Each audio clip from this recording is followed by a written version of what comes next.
je ne sais pas si vous le savez, mais vous allez le savoir, le prochain thème du Salon d'Illy de Poche de Saint-Maur cette année, c'est la littérature anglaise, anglo-saxonne. Voilà, ma passion, hein, je vous le dis, franchement, le cinéma c'était bien l'année dernière, mais ça c'était pour Jean qui est un fou de cinéma, moi, donc. Et là, je me fais plaisir et j'ai des tas de choses à vous faire découvrir, donc on va faire un peu... tout le long de l'année, je vais vous faire découvrir des écrivains anglais, pas forcément contemporains, mais plutôt aussi classiques, méconnus en France. Il y a des livres qui est... Enfin, c'est très dur d'en parler parce que c'est pas Star Wars, c'est pas des livres de guerre, c'est pas des livres de polar, c'est pas, il y a pas de serial killer, il y a c'est tout en subtilité et en finesse. Bon, on va tenter. Hein. C'est vraiment pour moi, c'est une des plus belles petites merveilles qui soit parue cette rentrée. C'est écrit par Christopher Nicholson. Ça s'appelle Hiver et c'est chez Quai Voltaire. Regardez déjà la couverture. On est dans le sud de l'Angleterre, hein, dans le Dorset, maison anglaise entourée d'arbres. Vous savez, comme on voit les maisons anglaises, mais voilà, c'est un peu solitaire, avec à côté un très joli village. Et puis là, il y a un vieil homme qui est là, il a 84 ans, avec sa femme. Il s'appelle Thomas Hardy. Alors Thomas Hardy, pour vous dire, c'est un monstre sacré anglais, hein, fin 19e, début 20e. Moi, c'est une de mes idoles. Vous le connaissez, beaucoup le connaissent sans le savoir, parce que le monsieur qui s'appelle Thomas Hardy, qui est un génie littéraire anglais, il a écrit entre autres Tess d'Uberville. Tess d'Uberville, le film, vous voyez, d'accord. Et ce monsieur, là, il a l'automne de sa vie, il est remarié, et c'est un livre à deux voix, c'est-à-dire que lui raconte ce qu'il ressent, et puis il y a sa femme, la deuxième, là, qui raconte, et c'est extraordinaire, parce que lui, il écrit plus grand-chose, il écrit des poèmes, et puis elle déteste cette maison, comme souvent c'est le cas des femmes, elle déteste cette maison qu'il a construite, qui est au milieu d'une forêt avec ses arbres, elle se sent prisonnière de cette maison, ces arbres lui font peur, elle se trouve ça sombre, elle n'a qu'une obsession, c'est s'il pouvait les couper, les tailler pour que la lumière rentre. Et puis elle va raconter sa vie avec cet homme.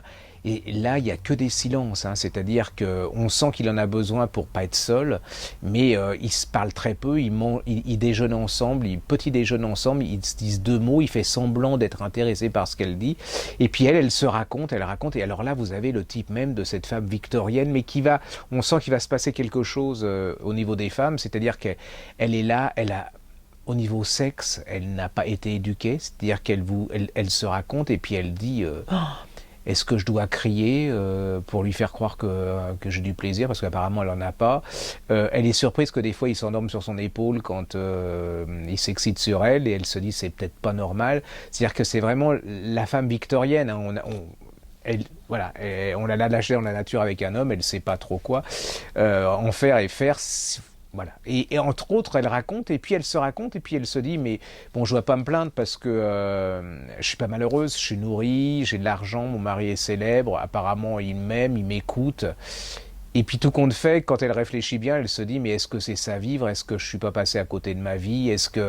Mais c'est fait avec beaucoup d'humour, hein. C'est assez dramatique, hein, quand on y pense, parce qu'on sent que cette femme, elle a quand même un certain âge, et qu'elle est en train de passer, elle va passer à côté de sa vie, et que c'est un peu la sécurité matérielle, c'est très victorien, ça, et puis, comme elle dit, une femme, c'est fait pour rendre son mari heureux. Ça a beaucoup changé, hein. Je vais pas faire de commentaires. Et là, elle se demande, là, c'est là où ça commence à se gâter. Elle se dit, mais est-ce que c'est vraiment le rôle des femmes de rendre uniquement son mari heureux? Là, déjà, vous vous dites, le XXe siècle arrive, ça commence à se gâcher, là, ça va. Et puis, le Thomas Hardy, hein, très intelligent, très brillant, malgré ses 84 ans,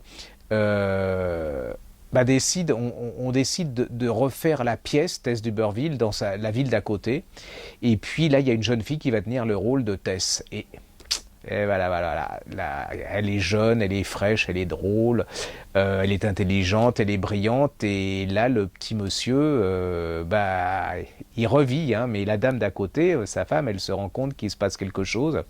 Il a peur il a peur que ce succès, cette pièce n'ait pas de succès, parce que il y a une chose, lui, alors il a été très novateur là-dessus, c'est qu'à l'époque victorienne, les méchants ça devait mal se finir pour les méchants et puis très bien pour les bons. Or, si vous avez lu Tess d'Uberville ou si vous avez regardé le film, vous allez remarquer que en fait, la gentille, ça finit pas bien pour la gentille et le méchant, il s'en tire plutôt bien. Donc, ça a été un immense, immense scandale à l'époque. Puis, il parlait de sexe, hein, il parlait de cette jeune femme, Tess d'Uberville, c'est ça, hein, c'est une jeune femme qui tombe amoureuse elle est fermière, elle tombe amoureuse du fils du châtelain. Enfin, c'est pas possible, quoi. Lui, il s'éclate un max, mais ça va pas durer. Donc, voilà, on l'a fait court. Et toute l'histoire de ce roman, c'est ça, c'est l'évolution des femmes, c'est l'histoire de cette jeune femme. Alors elle est déjà passée au stade 2. Vous voyez, quand la deuxième femme, elle commence à passer au stade 2, la petite jeune, elle commence à être au stade 2, elle va passer au stade 3. Mais c'est tout en subtilité, tout en finesse. Cet homme, et voilà, il revit à travers cette jeune fille le personnage qu'il a imaginé dans son roman. C'est le passage d'une société à une autre, et puis c'est tout anglais, tout en charme, les filles. Vous pouvez lire ça, c'est de l'immense littérature, c'est le contraire. Alors c'est vrai que si vous aimez les ch'tis contre les Marseillais, je vous conseille pas. Si vous aimez Bourdin, je vous conseille pas non plus. Mais si vous aimez passer un maximum, un beau moment de littérature, et puis surtout, si vous aimez qu'on vous raconte une histoire, puis découvrir un homme, parce que un des plus immenses écrivains anglais de tous les temps, vous lisez ça, c'est Hiver, Christopher Nicholson, c'est chez Quai Voltaire, et ça vous permettra de relire ces deux chefs-d'œuvre. Alors Tess d'Uberville, qui est connu, hein, qui est hyper connu, qui est une pure merveille qui se passe dans le sud de l'Angleterre. Hein.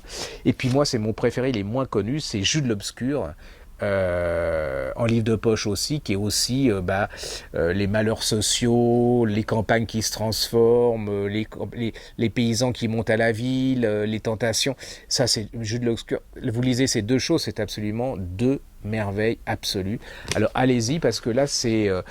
voilà, vous allez redécouvrir ce que c'est que d'avoir un écrivain qui a du talent, même du génie, qui sait vous raconter une histoire, qui sait écrire, une traduction absolument sublime.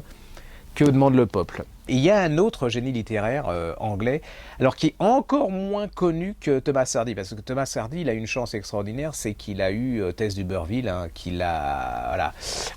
mais qui, attention, hein, c'est typiquement français, parce que les Français ne connaissent pas beaucoup Thomas Hardy. En Angleterre, il est icône. Hein. Et il y a une autre icône en Angleterre qui est absolument... Alors, lui, complètement inconnu en France, et les éditions Fayard et Livres de Poche font un boulot extraordinaire parce qu'ils le relancent, c'est Anthony Trollope. Alors, Anthony Trollope, il a écrit, moi, c'est pas dur, je suis là-dedans, je nage, c'est... Entre Dickens, Léo Hurlevent, enfin, vous voyez, toute la littérature anglaise, ces énormes romans anglais où il se passe des tas de choses, où on nous décrit ces sociétés qui se transforment avec des personnages extraordinaires. Il y a de l'amour, de la haine, de la passion, de la mesquinerie, enfin. Il a écrit Miss Mackenzie, le Docteur Thorne, et quelle époque. Ouais, alors, vous lisez ça. Lui, c'est comment dire? Eh ben lui, c'est pareil que c'est un peu comme Thomas Hardy, mais à une époque un peu avant. Et c'est absolument le basculement. Alors lui, c'est beaucoup les campagnes, l'aristocratie anglaise.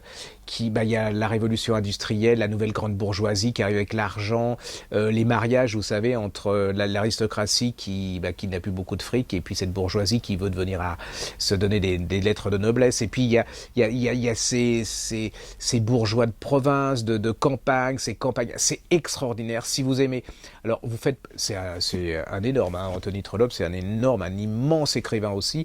Mais alors ça se lit encore plus que Thomas Hardy parce que ça se lit plus comme des grandes sagas, c'est-à-dire qu'il y a plein de personnages avec plein de rebondissements. C'est des vrais films. Vous tournez, vous avez 450 pages. Vous ne lâchez pas. C'est pas dur, c'est absolument fabuleux. Vous prenez ça en vacances, des personnages de femmes, d'hommes.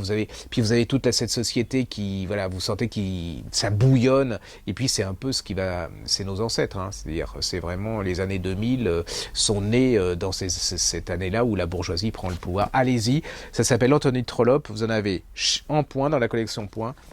En j'ai lu et en livre de poche, attendez, 9,50, 8,10, 9... Alors, vous calculez ça, c'est le prix du dernier Big PD. Voilà, alors, écoutez, là vous avez du génie, et de l'autre côté, on va passer. Allez-y, Anthony Trollope. Je vous avais parlé de... de Thomas Hardy, je vous ai parlé de Trollope.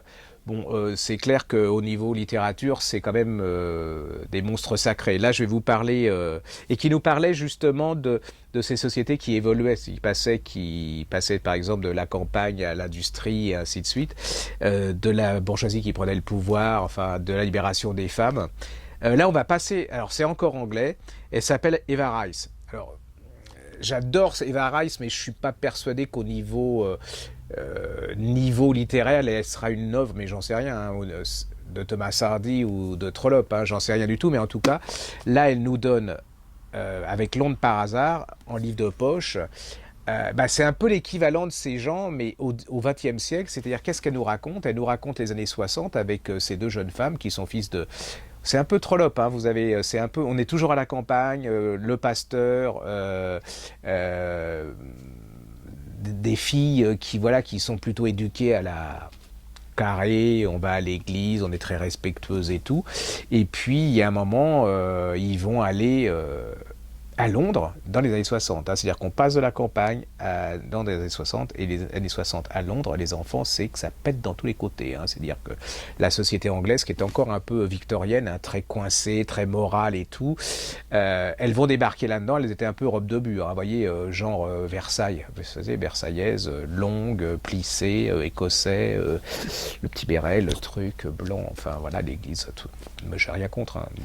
Et puis elles débarquent à Londres et elles vont tomber amoureuses de deux types un peu bizarres, deux groupes de musique, pas très connus. Hein, voilà, ils font du bruit plutôt. Il y en a un qui est membre des Beatles et puis l'autre qui est membre des Rolling Stones. Vous voyez, c'est un petit groupe et tout. Donc là, elles vont...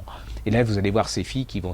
mais complètement explosé, c'est-à-dire que vous allez assister à la naissance de la mini-jupe, à la libération sexuelle, à la musique, c'est voilà, c'est Londres qui va tout changer, c'est la mode qui va changer, et c'est un peu Trollope, c'est-à-dire que quand vous prenez Trollope, voilà, avec ces filles qui viennent de la campagne ou Tess d'Uberville et puis qui sont complètement, sauf que là, les filles, elles ont quand même 5 ou 3 ou 4, 5 générations de métiers. C'est-à-dire qu'elles ne vont pas se faire autant avoir que les filles de la campagne du 19e ou du début 20e. C'est même elles qui vont commencer à diriger la situation et que les types, c'est pas évident du tout. C'est une merveille, c'est plein d'humour, c'est brillant. C'est lisible à partir de 17 ans. C'est comme Catherine Pancol, mais avec Catherine Pancol, première génération, qui nous montrait quand même cette société qui changeait et tout. C'est une petite merveille d'humour. Vous avez des enfants, plutôt une fille qui n'aime pas lire et tout. Vous lisez ça, vous n'avez pas le moral. Vous lisez ça, vous aimez passer un bon moment. Vous lisez ça, puis si vous voulez être genre nostalgie, mélancolie, c'est trop bien. Puis vous faites une super bande son avec les Rolling Stones, Brian Jones, enfin tout, vous voyez. Vous pouvez aller rechercher vos mini-jupes, vous remettre... Voilà, ça s'appelle Londres par hasard, d'Eva Rice en livre de poche. C'est une petite merveille d'humour et de détente. Bon alors j'espère que vous allez avoir passé ou que vous passerez un bon moment avec tous ces romans anglais que je vous ai proposés. Je vous en proposerai d'autres hein, parce qu'il y a une manne d'écrivains anglais parce que les Français sont tellement snobs, ils préfèrent lire des choses complètement habitables mais ils pensent que le monde, voilà, c'est la France, la littérature française. Mais non, il y avait aussi des écrivains ailleurs, hein, je vous le signale, Shakespeare il n'était pas français. Hein. Et je vous en ferai d'autres parce qu'il y a plein de littérature anglaise que j'aime et que vous ne connaissez pas. À bientôt. Thank you.